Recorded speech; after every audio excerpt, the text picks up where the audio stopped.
Ini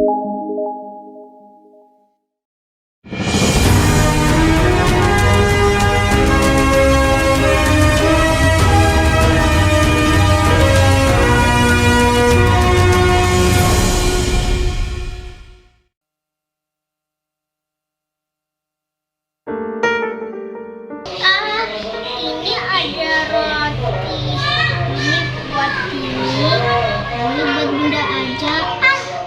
Bunda. Sayang, Ini ada roti. loh yang punya bunda yang mana nih? Ini yang punya bunda, ini yang punya aku. Lo kok gak sama? Kok banyak punya Dini? Iya lah, Dini kan makannya harus banyak. Itu namanya nggak adil.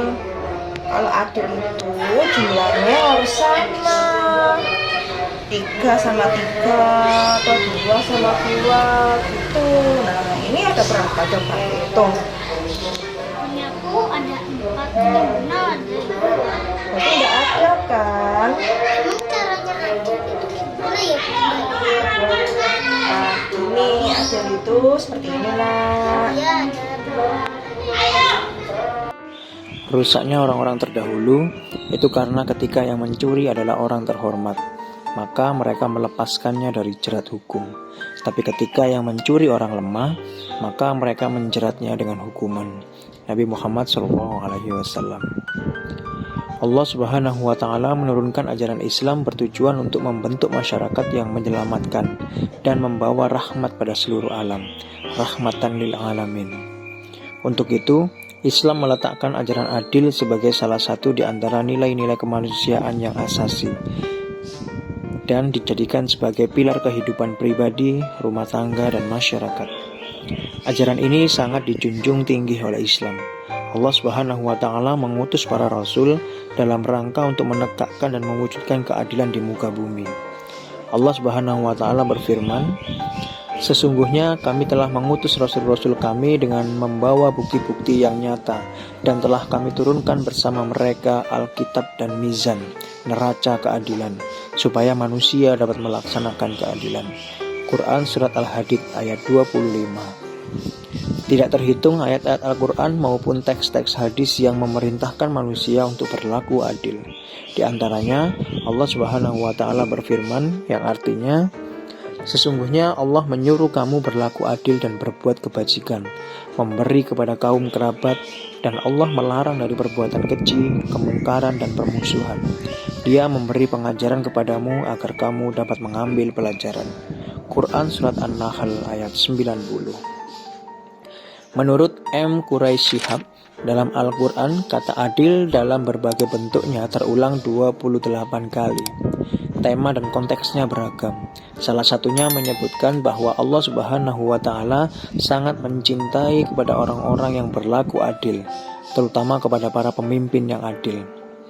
Dalam firman Allah Subhanahu wa Ta'ala, "Dan berbuat adillah, sesungguhnya Allah mencintai orang-orang yang berbuat adil." Quran Surat Al-Hujurat ayat 9. Rasulullah SAW bersabda, "Di antara penghuni surga ialah 3 orang, seorang penguasa yang adil, serta ahli sedekah dan mendapat bimbingan dari Allah. Orang yang memiliki sifat penyayang dan lembut hati kepada keluarga dekatnya, dan setiap kepada muslim, serta orang yang tidak mau meminta-minta, sementara ia menanggung beban keluarga yang banyak jumlahnya." Hadis riwayat Muslim. Nas-nas di atas menunjukkan bahwa penegak keadilan merupakan gagasan penting dalam ajaran Islam. Sebaliknya, Al-Quran mengecam orang-orang yang berlaku zalim. Menurut Tabatabai, hampir 2/3 surah dalam Al-Quran membicarakan masalah-masalah kezaliman. Dalam hadis pun tak terhitung kecaman yang dialamatkan kepada orang yang berbuat zalim. Pengertian adil dan hakikatnya. Kata adil berasal dari bahasa Arab yang secara harfiah berarti sama. Menurut Kamus Bahasa Indonesia, adil berarti sama berat, tidak berat sebelah, tidak memihak, berpihak kepada yang benar, berpegang kepada kebenaran dan sepatutnya.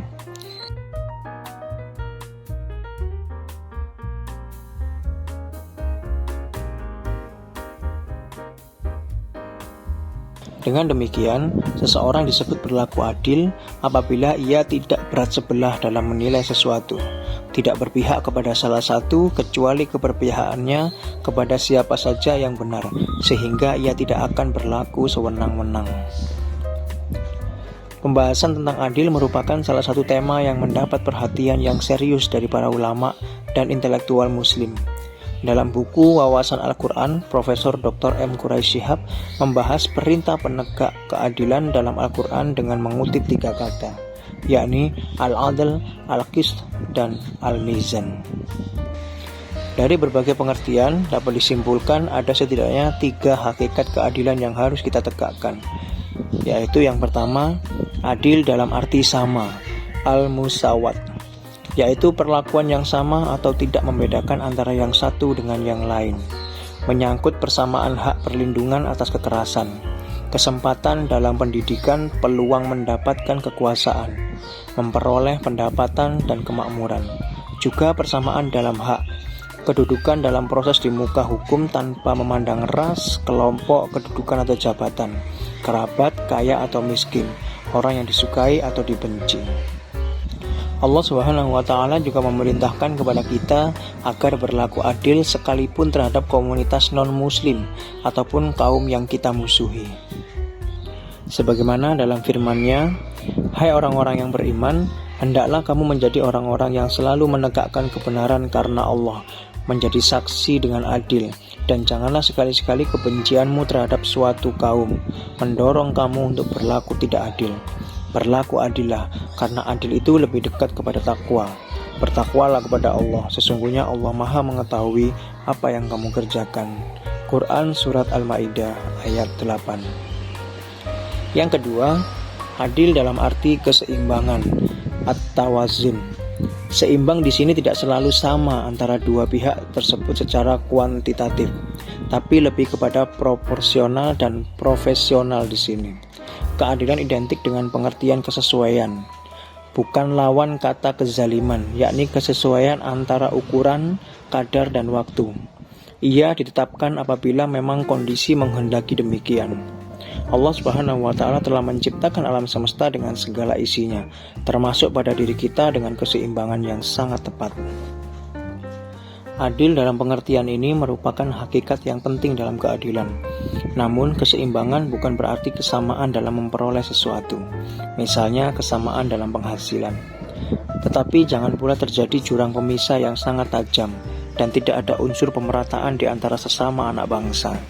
Kesempatan diberikan kepada semua orang dalam jumlah yang sama, namun apa yang diperolehnya sangat tergantung pada usaha yang dilakukan. Ketika pembangunan hanya berpusat di tempat tertentu, itu namanya tidak adil, karena tidak ada keseimbangan dan ini akan menimbulkan kecemburuan sosial yang berbahaya bagi suatu masyarakat. Termasuk pula dalam tataran ini, keseimbangan antara pembangunan material dan spiritual, keseimbangan antara zikir dan fikir, pertengahan dalam menyikapi harta, tidak kikir dan tidak boros. Orang yang bisa menyeimbangkan antara zikir dan fikir disebut orang-orang yang berakal, sebagaimana disebutkan oleh Allah dalam Al-Quran. Sesungguhnya dalam penciptaan langit dan bumi dan silih bergantinya malam dan siang terdapat tanda-tanda bagi orang-orang yang berakal, yaitu orang-orang yang mengingat Allah sambil berdiri atau duduk atau dalam keadaan berbaring, dan mereka memikirkan tentang penciptaan langit dan bumi. Quran Surat Ali Imran ayat 190-191. Dan yang ketiga, adil dalam pengertian perhatian terhadap hak-hak individu dan memberikan hak-hak itu kepada setiap pemiliknya. Adil dalam pengertian inilah yang didefinisikan dengan menempatkan sesuatu pada tempatnya,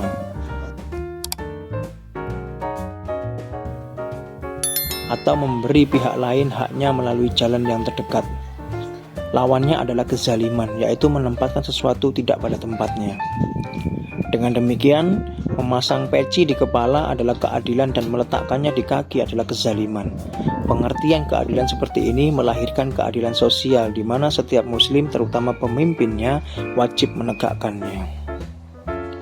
Setiap manusia tentu mempunyai hak untuk memiliki atau melakukan sesuatu. Karenanya hak-hak itu harus diperhatikan dan dipenuhi dengan sebaik-baiknya. hak-hak setiap manusia itu misalnya hak untuk hidup, memiliki sesuatu, belajar, bekerja, berobat, kelayakan hidup, dan jaminan keamanan. Kesemua itu harus diberikan kesempatannya yang sama kepada setiap orang.